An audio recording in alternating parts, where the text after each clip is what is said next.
Mamá la mía ya hacía economías, se avanzaba ya un poco de parar.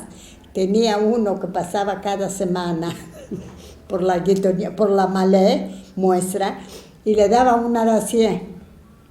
De este modo cortábamos, hacía la jugada de las fichas. Si no tenías para, no tú podías casar, ¿no? Y si te quería uno bien, te tomaba de baldes.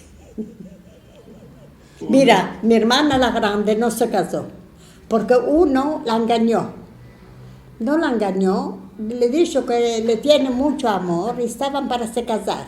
Vino la hermana tomó y hicimos a la pared, hicimos unos buracos, echamos un poquito de la pared, ahí guardamos el vestido de novia, el palto de peluche y la yuba buena.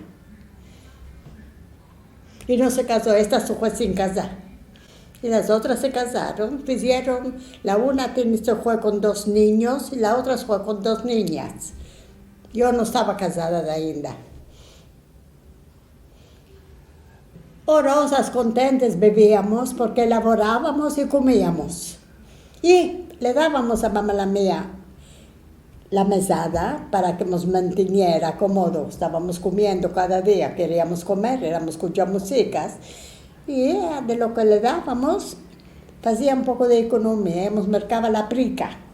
La prica es el bilidé, una sábana, un urte, este modo es.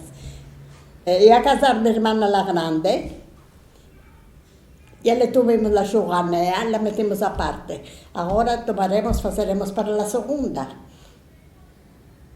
Se casó y la segunda, hicimos para la E3. Es que esa hora empezó a esperar a la grande. El novio la tomaba y no la tomaba. Tenía uno que era javerico, a la me jarbaban mis hermanas, no me dejaban.